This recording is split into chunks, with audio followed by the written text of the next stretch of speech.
Hello, everyone. Welcome to the News Browse News broadcast. President Trump is scheduled to hold a news conference at 1 p.m.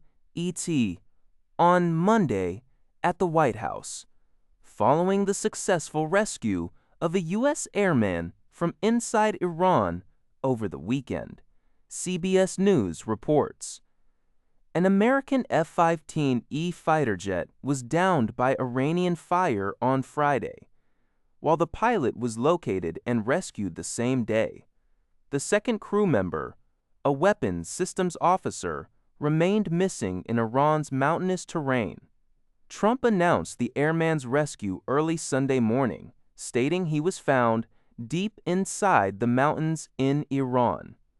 Officials familiar with the mission told CBS News that the recovery operation was complex, involving more than 150 planes and 200 munitions. The stranded airman reportedly had only a handgun to defend himself. Speaking at the White House Easter egg roll on Monday morning, the president praised the incredible, brave pilots. He also lauded the search and rescue mission in a Truth Social post, noting its rarity due to danger. Not long after, Trump issued his latest threat to destroy Iranian power plants and other civilian infrastructure if a deal isn't reached to reopen the Strait of Hormuz by Tuesday at 8 p.m. ET. However, Trump also suggested to reporters that diplomatic efforts are underway, considering a Pakistani proposal for a 45-day ceasefire. The news conference will be streamed live on CBS News 24/7.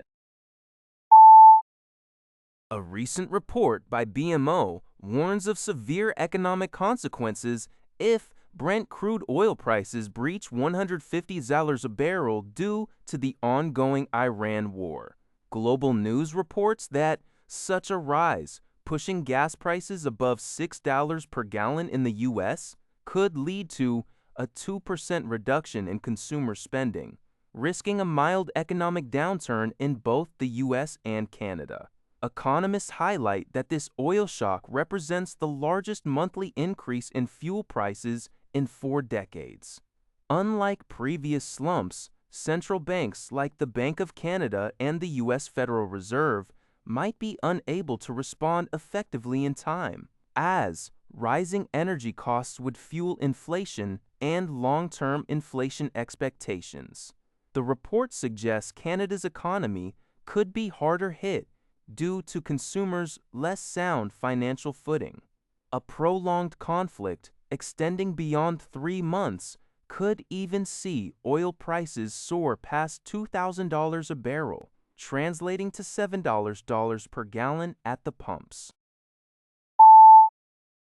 Global News reports that Tanya Warner, a former Penticton mother, and her 7-year-old daughter, Ayla, have been released from ICE detention in Texas after being held for over 2 weeks.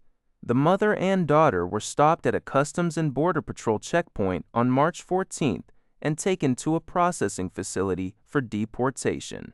Independent MLA for Penticton Summerland, Amelia Boltby, stated that their bond hearing proceeded significantly faster due to public pressure surrounding the case, and thanked everyone who helped spread awareness. Warner, who was born in BC and had been living in Texas with her American husband for 5 years, had her immigration application denied 4 years prior because her husband is a registered sex offender due to a teenage incident. Despite this, their lawyer reportedly found a way for her to self-sponsor, ensuring her husband's name was not attached to her or her stepdaughter's documents. Vancouver-based immigration lawyer Richard Kurland cautioned that even with up-to-date paperwork, Canadians in the U.S. can face detention if their documents are questioned by the American immigration system.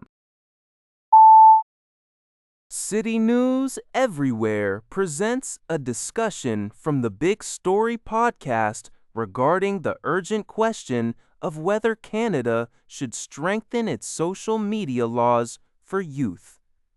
This comes in the wake of significant rulings in Los Angeles and New Mexico, which found media giants Meta and YouTube liable for designing applications that addict young users and harm their mental health and safety.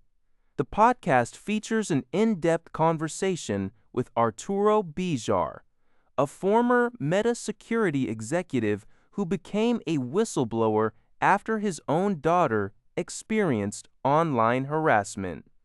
He provides critical insights into whether these social media companies are truly committed to protecting children and the broader implications these landmark cases.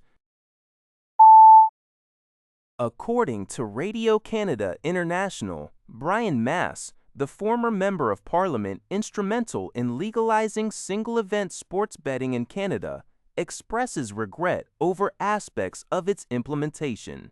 While he doesn't regret pushing for the law, which aimed to modernize gambling and combat organized crime, he describes some provincial implementations as deplorable and sad. Masse criticizes the full-throttle approach in Ontario, where a regulated market was open to 47 private gambling companies, leading to a bananas increase in advertising. A 2024 analysis found gambling messages in up to 21% of Ontario sports broadcasts, and a recent study noted a 300% jump in young men seeking help for gambling problems. Masse emphasizes the need for more stringent regulation on gambling advertising, possibly a partial or outright ban, aligning with Senator Marty Deacon's Bill S-2101, currently in the House of Commons. He argues the federal government has tools to act faster. That's all for this video. Thank you for watching. See you in the next video.